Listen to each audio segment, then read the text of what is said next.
Do you want to write a powerful opening line for your song? One that immediately grabs your listeners' attention so that they listen attentively to what you have to say in your lyrics? It's like in a movie. If you miss the beginning, it's super hard to catch up on. So in this video, I want to share with you an amazingly powerful concept of how you can write the first line of your song. One that not only hooks your listeners, but makes them want to hear more. Sound good? Awesome. So here's the plan. First of all, I will introduce you to the main concept, and then I will show you lots of different ways how you can pull it off. And I will also add song examples so you can see it all applied. So let's do it. And when it comes to this monumental task of crafting your song's first line, you are faced with all the noise that is going on in your listener's life.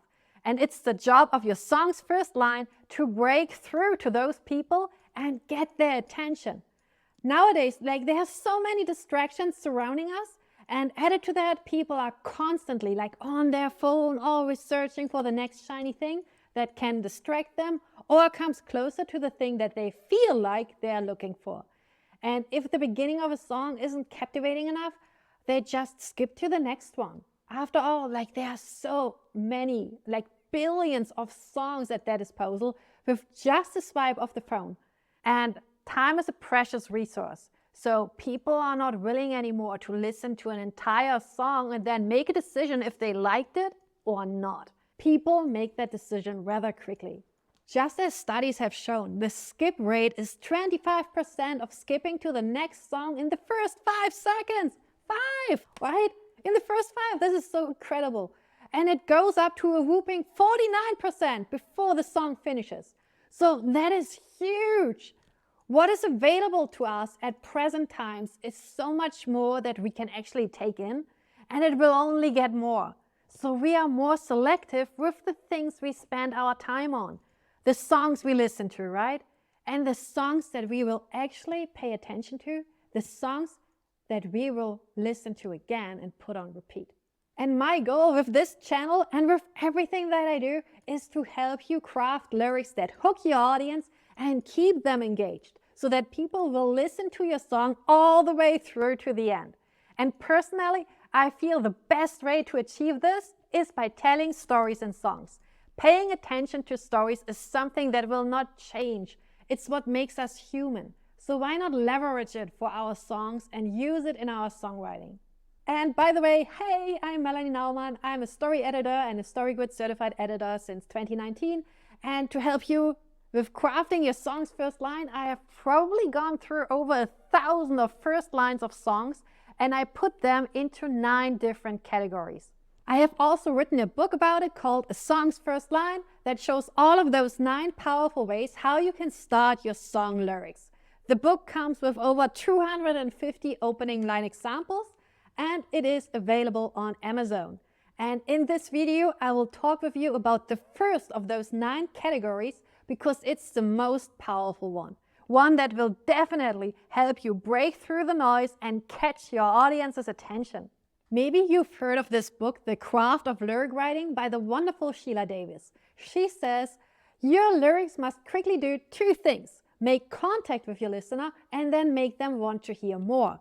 She is also mentioning some opening line devices or options that you have, but I found that more than half of them don't work anymore, at least not in today's time. They are not strong enough to fight the distraction that constantly surrounds us. Those old hooks do not grab our attention anymore. Because this is what happens if we use the ones that don't work anymore. We may be talking about something great, but no one will care about it. No one will be interested in our song's beginning that might be a greeting, a suggestion or a request, or that establishes a time frame, a setting, provides a visual image, or tells the listener about someone's occupation. Those things don't work to grab someone's attention, at least not when they stand on their own. They have to be combined with the possibilities that you can find in my book or simply by what I will show you here in a second. So when we want someone's attention, we have to take it. We have to grab it. We have to be direct. And the most powerful way to make someone listen up is when you know who you are talking to and what their specific problem is. What are they struggling with? If you can address something that is on their mind, they will listen because they are interested in how to solve or overcome that thing. Addressing a problem allows us to create an emotional connection with the listener right away, one that will make them feel understood. So we have to address their pain point. No fluff. Just hit them where it hurts. Say the things they can relate to. Pick them up where they are right now. Create a hook that disturbs them, that lets them know there's something about those song lyrics, about that song, that will be deeply important to them. So they better listen and pay attention. Because as Donald Miller says, human beings are constantly scanning their environment for information that is going to help them meet their needs. And with your song's first line, you want to address that need, that problem, so they know that this song is relevant to them. So if they struggle with a health condition, then you start with that. You talk about that need for survival. If they feel like in their neighborhood someone is committing crimes, then you talk about that because they want to feel safe, right? Or maybe like in so many love songs, you just address that need for love and belonging, right? There's so many options. Just focus on that need and talk about what is relevant to them. You have to know who you're talking to. So when it comes to your lyrics beginning, it's not just about establishing contact with the listener, as Sheila Davis said, but the lyrics beginning. And with that, we can go as far as saying the song's first line alone, that beginning must firstly hook our listeners and grab their attention. And through that, it should make them want to hear more. If you hook them, you can get their attention. When you get their attention, they will listen to your song. And by that, I don't mean listening to it in a passive way, but they will pay attention to the words and to everything that is being said in the lines, as well as to what is left open between the lines. So what we are aiming for when it comes to writing our song's beginning is that we want our audience to be able to identify with the song's main character. And we achieve this through having the song's main character struggle with the same thing as they are. That's what instantly creates a connection between our audience and our song's character. And that is what makes the first category of our powerful opening line devices, or options of how you can write your song's first line. We gotta start our lyrics with that problem, with that unfulfilled need, or what they want, so that we get our audience invested in the lyrics. And the way we can make them care is through addressing something that belongs to a universal human need. You know, the ones that Abraham Maslow has explored and put into this hierarchy of needs. Because those needs are universal. Like every human being on this planet has those needs. Some might strive for the top, but I guess most of us are very much concerned with our own survival, wanting to feel safe, and then have love in our life, belong somewhere. And knowing those universal human needs, they are like the super global categories of what kind of problem your song's main character can be facing. I've also got a video that goes into much more detail about this. You can check that out here. So at the center of this most powerful first line category is a problem that addresses one of those universal human needs, okay, at the big global level. Because that's how we can enter the conversation that is already going on in someone's mind. We don't have to start a new conversation. We just address the thing that the person who we're writing this song for struggles with. We just talk about what is already going on in their mind. It's just like you encountered in the song I'll Be There For You by the Rembrandts. I mean, we could all probably sing along to that one because it's the theme song of the TV series Friends and it fits so well. They sing, so no one told you life was gonna be this way. Your job's a joke, you're broke, your love life's DOA. It's like you're always stuck in second gear when it hasn't been your day, your week, your month, or even your year. So what do you notice about that first verse of the song? Or even about the first line of the song? It's all about the problem, right? So here's what you have to remember. If you want to get someone's attention, then start your song with the problem. And if you want to know how you can pull this off, like what does it mean to start the song with the problem? That's great, because that's what we're going to be talking about right now.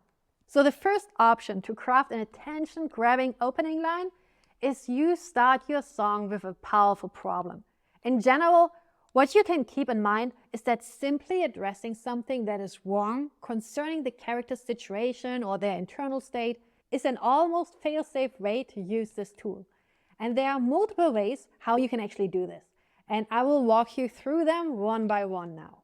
By the way, if you'd like a list of everything I'm covering here with lots more examples, then please click the link in the description below to download the cheat sheet that I have created for you. Okay, so the first option to use the powerful problem as the song's first line is that you can address a negative feeling or emotion, because the audience wonders why the song's main character feels that way. They want to know what happened. So it's opening a narrative gap, which is nothing more than putting a question in your audience's mind, and they want to hear the story to see how it all turns out. They look for clues to better understand what's going on. And if that emotion corresponds with how they are feeling, then it makes them relate to what is being said. Or they think this song was written just for them, because it talks to them, it speaks to them. So for example, in Gloria Gaynor's song, I Will Survive, if I have just gone through a breakup and I hear her say, at first I was afraid, I was petrified. I feel like she speaks directly to my feelings, and I feel understood. Afraid and petrified are both very strong emotions. Or we have the phrase, my heart is low, from the song A Woman's Heart by Eleanor McAvoy and Mary Black. My heart is low also addresses how someone feels. Or we got, I'm jealous of the rain, with jealous being the descriptive word. Or there's wasted and wounded, which already makes an intriguing start. So all those words address a negative feeling or emotion that can speak to what your listener might feel. If you don't want to be so direct, you can disguise the negative emotion also by including colors that we associate with those bad feelings. For example, all the leaves are brown and the sky is gray, like in California Dreaming.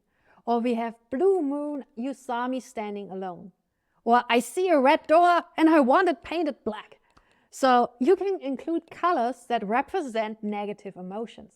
You could also address a false belief, something that someone was told or what they believed and it turned out to be wrong. For example, I thought love was only true in fairy tales, as we encountered in the song I'm a Believer by the Monkees. Or we have, so no one told you life was going to be this way, from the song I'll Be There For You by the Rembrandts, right? Another example is, I used to think that I could not go on, from I Believe I Can Fly by R. Kelly. So as you can see, we need to put that thought or that belief into past tense, because that will let the audience know that this is not the thing that they still believe, which will make the audience wonder what changed the character's belief. And if they have a similar belief that the song's main character has overcome, they will listen to find out how they can stop believing that and move on to a belief that can serve them better. You could also say what someone used to do that they unfortunately can't do anymore. This means you use past tense to indicate that things have changed. And the audience wants to know then, how did it change? Why did it change? And what will become of it? For example, the popular song American Pie by Don McLean begins with, a long, long time ago, I can still remember how that music used to make me smile. The music used to make him smile. And it was a long, long time ago. See how you can use the time setting and combine it with the powerful problem to create this even more powerful hook? Same is true for the song Yesterday by the Beatles, where they famously said, yesterday, all my troubles seemed so far away. Or look at Miley Cyrus' viral hit of 2023, we were good, we were gold. Past tense of something that used to be great, but now it's not anymore. And we as the listener want to know what happened. If something that should be good is not good anymore, then we are intrigued to hear more about it. So the narrative gap is wide open and we are hooked to find out more. Another way for using a powerful problem as an opening line device is to use negations like can't, don't, won't, doesn't, couldn't, that show that things are not right, that things aren't as they should be. For example, loving you isn't the right thing to do. Or there ain't no gold in this river that I've been washing my hands in forever. Or we have, ain't no sunshine when she's gone. It's not warm when she's away. Or maybe you shouldn't come back to me. And when you've watched the Barbie movie and listened to the song I'm Just Ken, then he sings, doesn't seem to matter what I do, I'm always number two. So negations are very powerful too, to indicate the problem. Another option is to include wrongdoings in which something bad was done to the song's main character. We encounter this in the song Mamma Mia by ABBA, where they sing, "I've been cheated by you since I don't know when." Or maybe it is the song's main character that made the mistake, like in the song Always on My Mind by Pet Shop Boys. They confessed, "Maybe I didn't treat you quite as good as I should."